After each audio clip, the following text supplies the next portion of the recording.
world. My name is Nikkiesha McLeod, and you're listening to When We See Each Other, presented by Stereoactive Media. When We See Each Other is a podcast that focuses on music and art by BIPOC, queer, trans, and non-binary artists, as well as artists I've met and known for some time.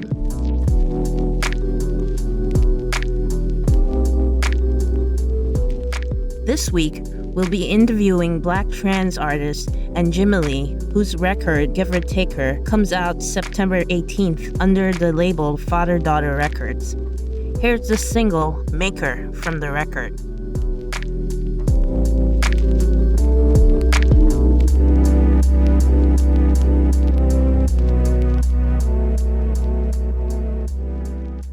I live in my own home.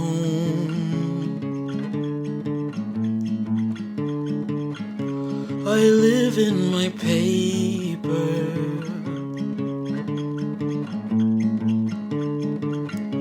The absence becomes me.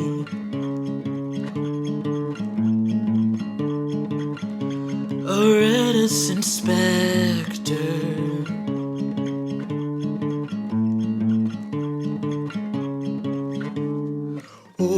Oh, why don't you do as you're told? Oh, happiness isn't your goal. I'm not just a boy, I'm a man. I'm not just a man, I'm a god.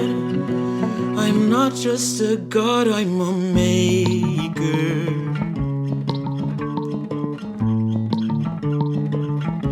No country for crazy.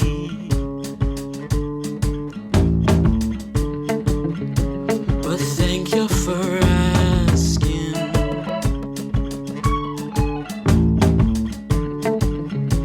My markings and makings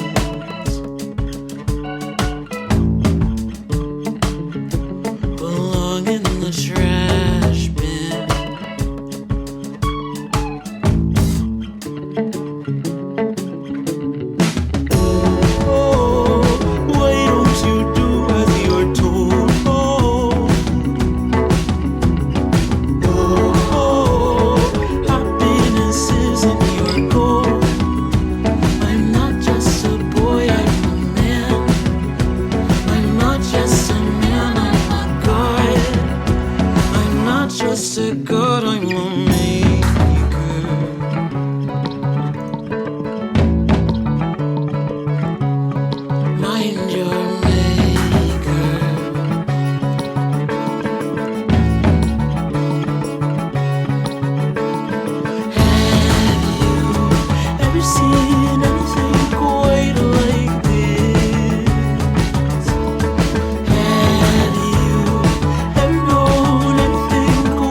Hi, Anjimile. Welcome to When We See Each Other.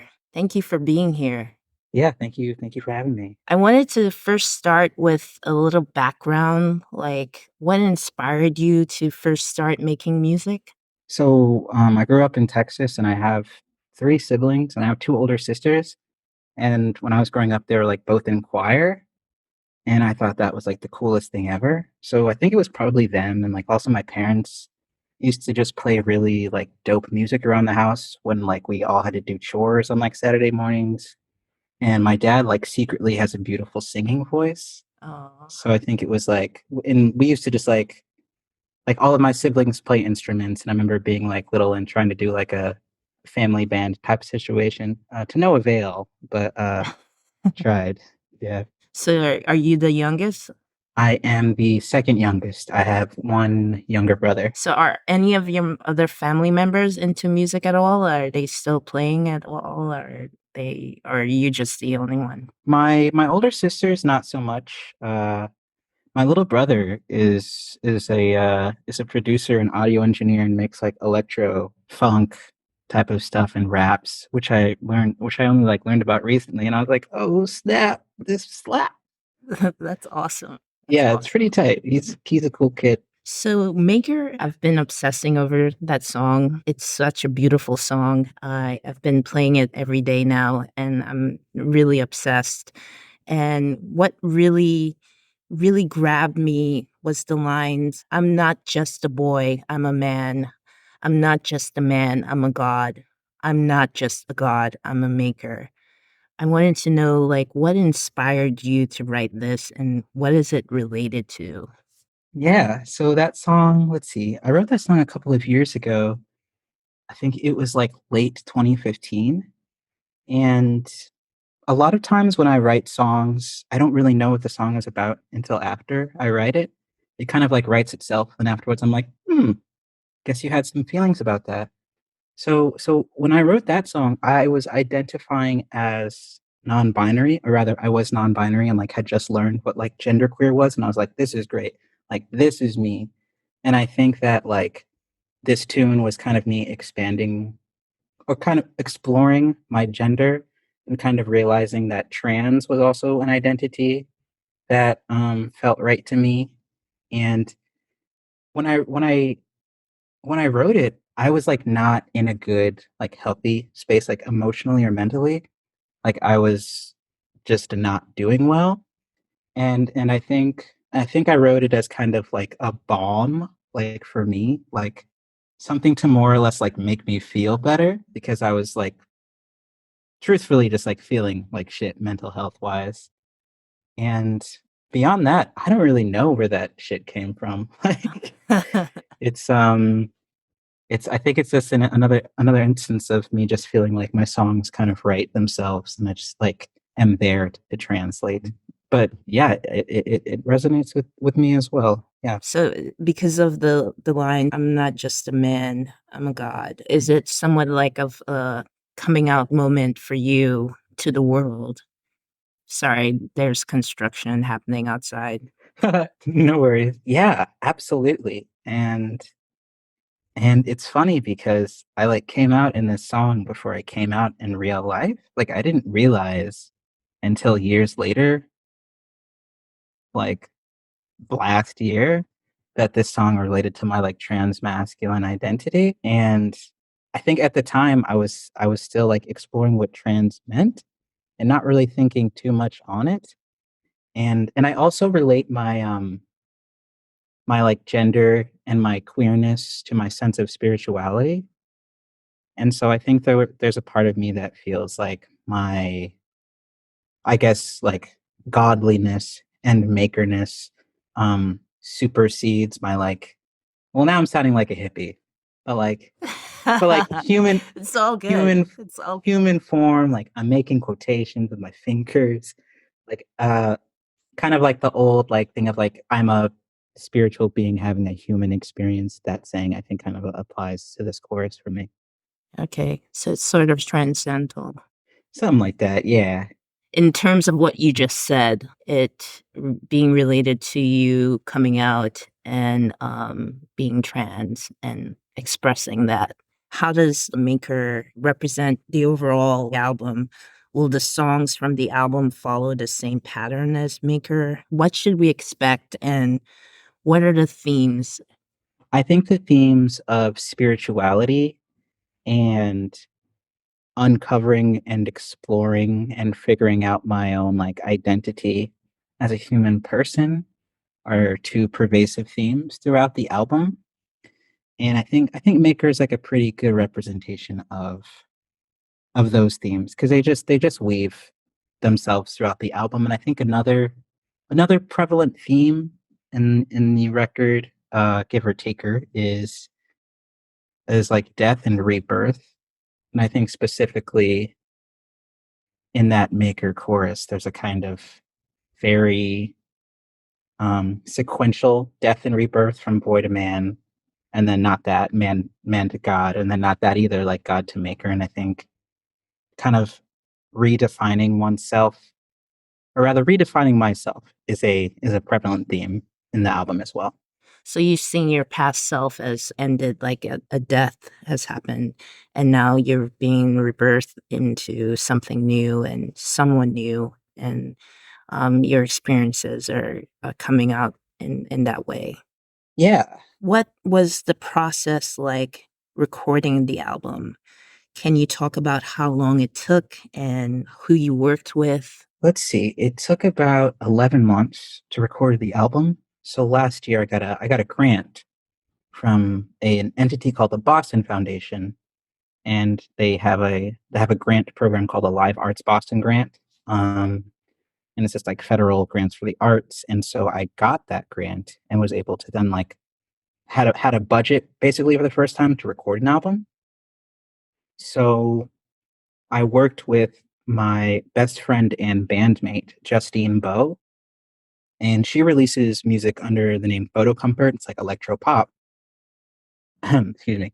And then she turned me on to her really good friend, Gabe Goodman, who was a friend from like high school and college, and they also were in a band together years ago.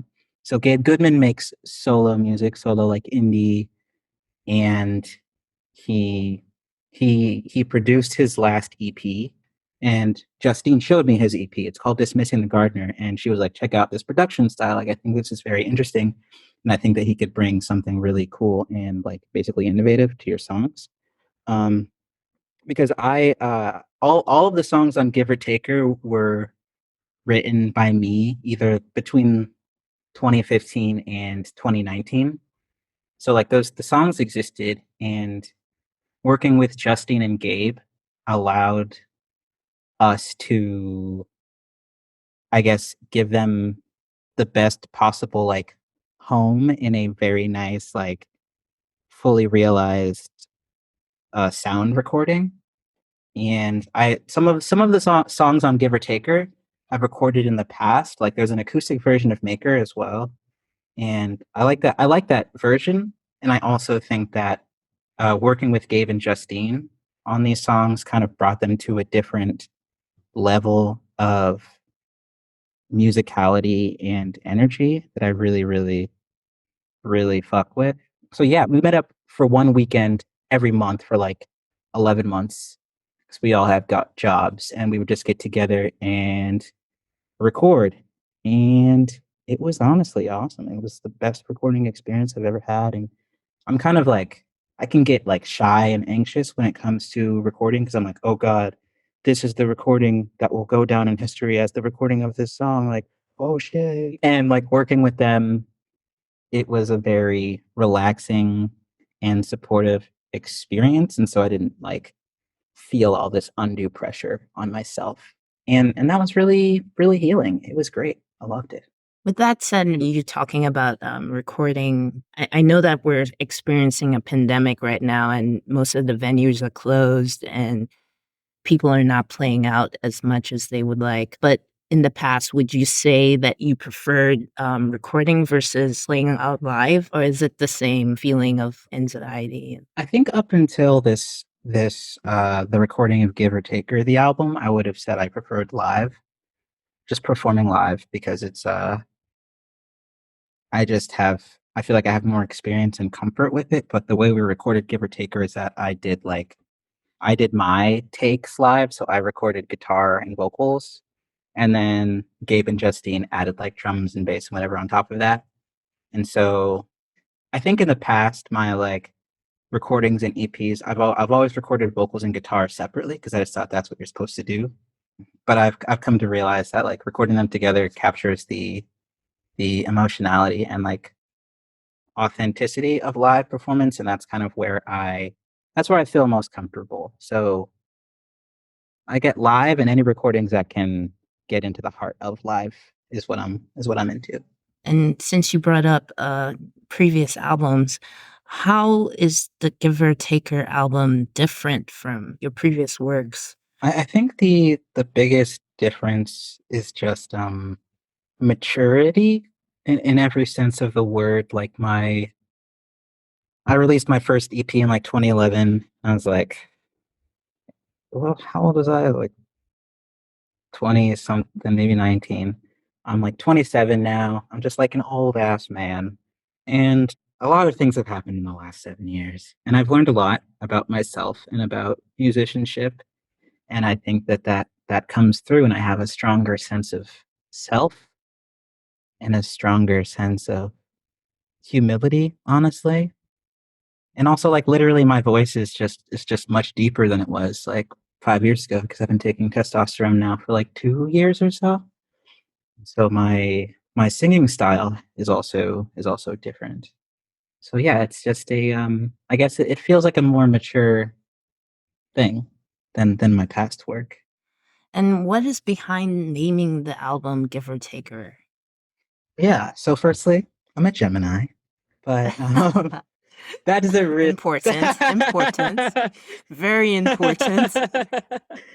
So give or taker is one of the is a song title as well. I think it's like track 6 or something. It's kind of like smack dab in the middle of the album, and that song is a eulogy for a person that I knew, like, not super well, but who passed away a couple years ago, and it was like a very sudden, unexpected death. And so I wrote Give or Taker as a eulogy. And the concept of dichotomies and the concept of the Lord giveth and the Lord taketh away, like that biblical quote, I think, is really important to the album. It's kind of I feel like it's kind of like an album of not necessarily opposites, but like dichotomies, like I was saying with Give or Taker, like the birth and death, and that just like repetitious cycle. I feel like there's a lot of cyclical dichotomies in this album, like finding identity, losing identity, birth and death, joy and grief, kind of just hand in hand, all of these experiences. I just wanted to go back to where you were discussing, the fact that you've been taking testosterone, and that's been affecting your voice, making it deeper. How exactly has it affected the way the music comes together? Honestly, I didn't really consider that deeply what effect it would have, which sounds ridiculous. But I was like, well, I know it's gonna make my voice deeper. And that was kind of all I like. I mean, I watched some YouTube videos about like trans guys with the voices changed. Anyway, so it engendered a fundamental shift in the way I make music, because the way I've always written is centered on my voice and my vocal melodies. Like my melodies, I always write them first, or they just I have a very that's what I care about the most in any given tune I wrote. The lyrics tend to be write themselves very quickly, but the melody is something that I focus on. I just love melody, and when my voice started getting deeper, I more or less lost this instrument. I lost my upper register. I grew up in the choir, so like I singing and singing technique is like very important to me. And when my voice started getting deeper, I just lost so much vocal control, and I lost so much vocal range, and I was like, fuck. And I was like, well, shit. I guess I gotta, relearn how to use this instrument. And that's what I've been doing for the past couple of years. And I am, still in that practice. And I think the biggest effect of the testosterone on my music now, or rather my deepened voice in my music, is that um I think it makes my songs even like more tender and I guess fragile, because um my upper register is like now a falsetto, and it is like a very fragile, like very thin baby bird, like Sufjan sound. And that's about as much as I can do. And I think it sounds nice, but it's like it's not a powerful sound. It's like it's a very sensitive sound that I work hard to like be gentle with. And I think I have to sing more gently now. And so I think that just comes across in the music now. It's just more tender. Yeah, it's more intimate. Yes, yes. Were you ever worried that, you might not relearn singing with the deeper voice? I was a little concerned before I started T. I literally told my doctor, I was like, listen, this is the moneymaker, this voice here. So you tell me what's gonna happen. And they were like, you'll be fine. I was a little concerned, but ultimately, based on my deep YouTube research, what I kept hearing folks who were on testosterone say is that you should just keep singing and keep practicing. And I was like, okay, I can do that. And so that's what I've been doing. You touched on this a little bit earlier, but how does your music connect to your spirituality and also being trans? How does it connect to both of those things? And how does both of those things connect with each other? My spirituality is a huge, huge part of my music. In the in the in the most literal sense, like I when I write a song, I kind of view it as though I am like I'm listening to there's like I have a radio. Okay. I'm holding this radio. It is, you know, Universe FM, and there's like a bunch of static, and I'm like looking for a song on the radio, and I'm like turning the knob, and then suddenly I like start to hear a song, and I'm like, ooh, that sounds nice. And so I kind of like dial in the knob until I can hear the song. And like that's I feel like that's a pretty accurate representation of the way that I write. Like I am not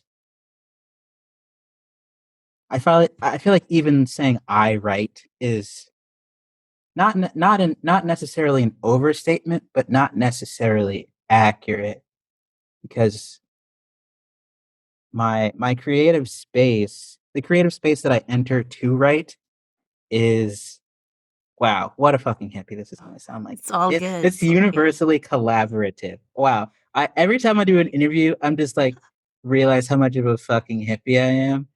But it's it's so true. I am just I'm tuning in to these what I feel like songs that already exist, and I'm just like translating them into human language. Yeah, because when I'm writing, it's like I have so many voice memos that's just me singing gibberish, like not words, and then I'll just go back later and see if any of that gibberish sounds like words. So I'm like literally interpreting whatever the hell is happening. I can't even. It's weird. It's songwriting for me is like a weird experience.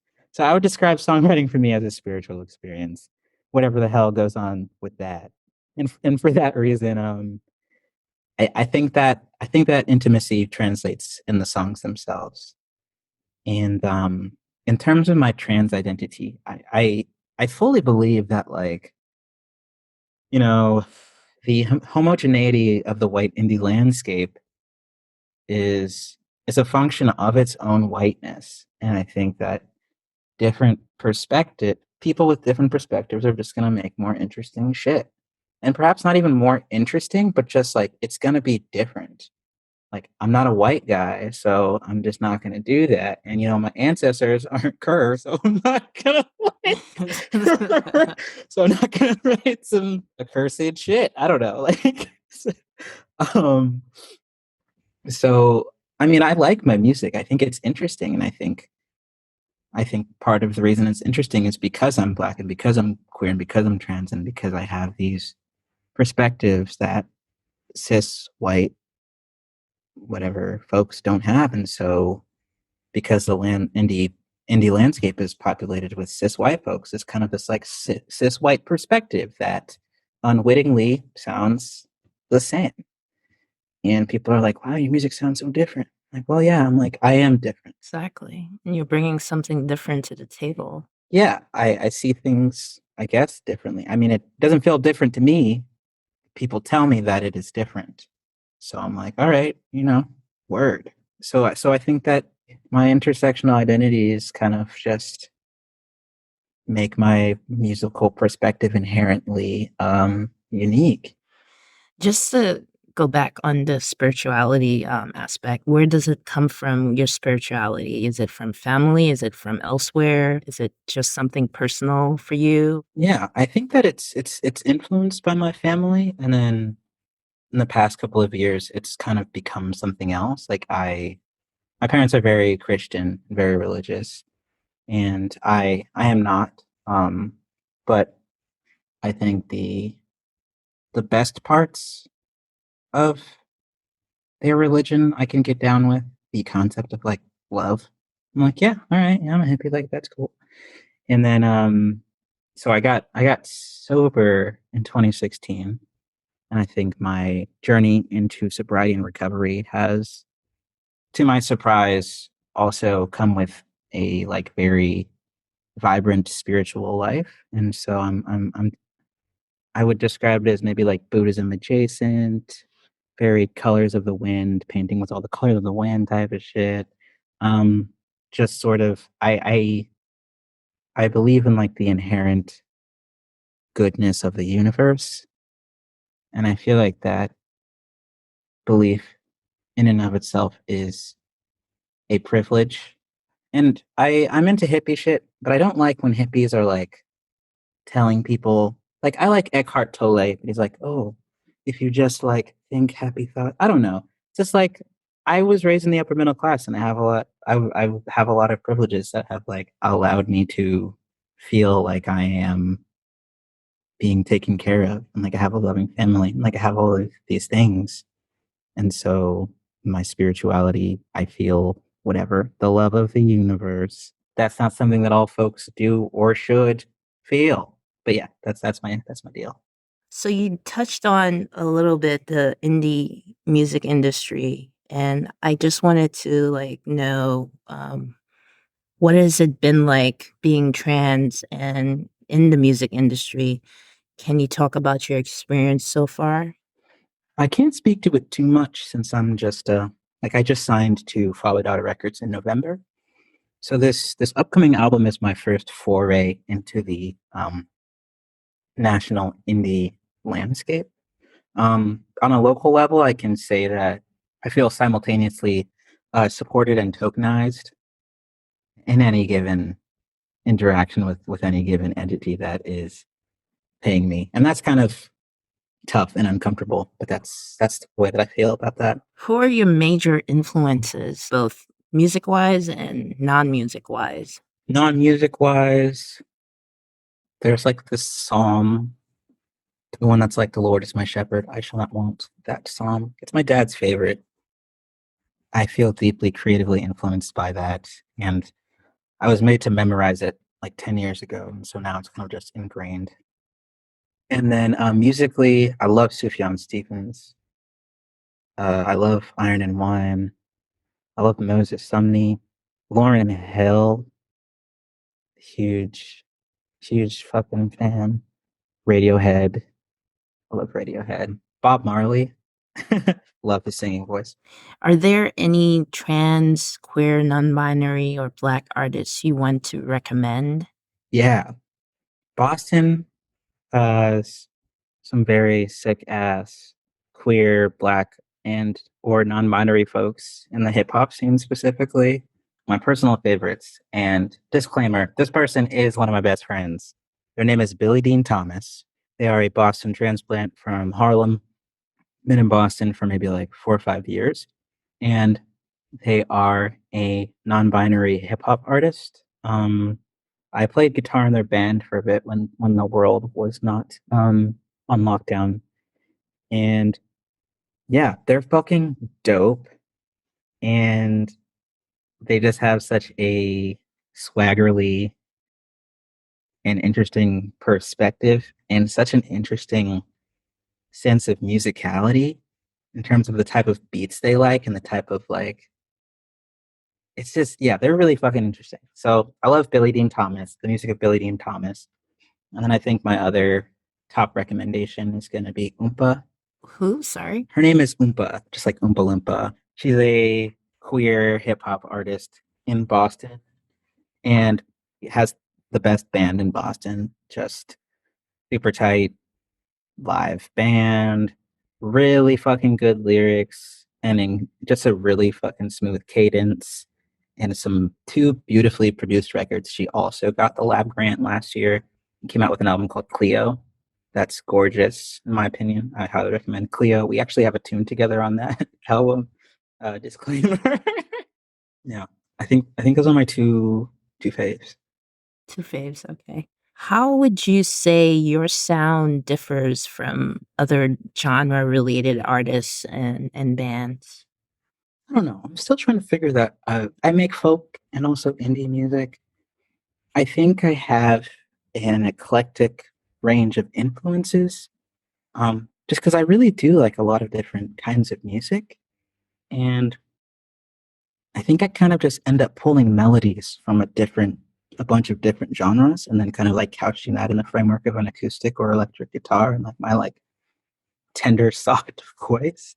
I don't even know what the hell it is. I don't know. I think you kind of hit on it by saying, folk and I would say ambient Oh yeah, yeah, yeah. and then also a little bit of pop as well. Oh yeah, I love pop. That's awesome. Thank you. So, what are your future plans? How has the pandemic been affecting the release of the album? I know that, people can't, basically play out as they would like. So, how are you going to basically support the album when it comes out? And then also, what are the future plans after that? Yeah, it's been interesting. I wasn't really sure what was going to happen when lockdown occurred in Boston in like March. I hit up the label and I was like, "Hey, are we still, releasing this album? There's a pandemic." And they were like, "Yeah, we are definitely releasing this album." And I was like, "Okay." And so, interestingly, yeah, the music industry is carrying on onward and upward because I've never had like a release on a label. Like from what I hear and see, it's like, yeah, album comes out, and then you like tour the album, then you like get fans and stuff. And that's not really going to be possible because of COVID. Like we had a little tour, teeny tiny tour scheduled that's now canceled. And so I think what we're trying to do is just move to remote remote shows and like remote partnerships and to kind of still electric slide into the world of indie, but in like a digital way in terms of like partnerships with like cool venues or like cool indie mags or whatever. I think that's the general plan. And yeah, it's interesting. I don't know what the hell is gonna happen, but we got a couple cool post release things planned. So hopefully that'll like, I don't know, pan out, keep the people happy, you know. I know the album is coming out in September under Father Daughter Records. Do you have any plans after that, like future album? I know it's probably too soon to even be thinking about that, but just wondering if you've been writing new songs, if you've been, doing any other work. I've been writing a fuck ton of new songs actually. I'm trying to spend this summer writing and kind of just racking up tunes the way we did Give or Take Her. I had like 15 written songs that I showed to Gabe and Justine, and we like picked the best ones. And I'm hoping we can just like do that again for this next album. And in any case, writing a bunch. I write a lot. Would you say you're prolific? My philosophy is that like the more songs I write, the more good songs have to exist. Because I mean, I write a lot of songs, and like some of them are not good. And I'm like, well, maybe this next one will be. I'll just keep writing. Exactly. Yeah. Well, that's all I've got. I want to thank you so much for being here and sharing this time with me and being on the show. Your music is amazing again. I can't wait for the release in September. It's coming out on September 18th, right? Yeah. And once again, it's under the label Father Daughter Records. Please check it out. And it's Giver Taker. It will be available on all platforms. Yep. And available on Bandcamp. Yeah. Thank you so much again. Of course. Yeah. Thank you for having me. Thank you for your wonderful questions. Had a lovely time.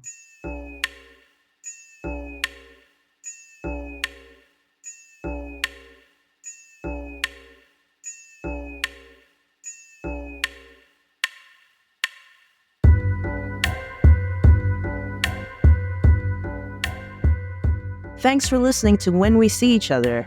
I'm your host, Nikkiesha McLeod. This show is produced and edited by Jeremiah McVay. If you like what you hear in this show, please rate and review it in Good Pods, Apple Podcasts, Spotify, or anywhere else that allows that. And please follow us wherever you happen to listen to podcasts. Doing so helps us to expand our audience and is much appreciated. You can find more information about the show at stereoactivemedia.com/whenweseeeachother. And you can get in touch with us at stereoactivemedia@gmail.com. Talk to you later.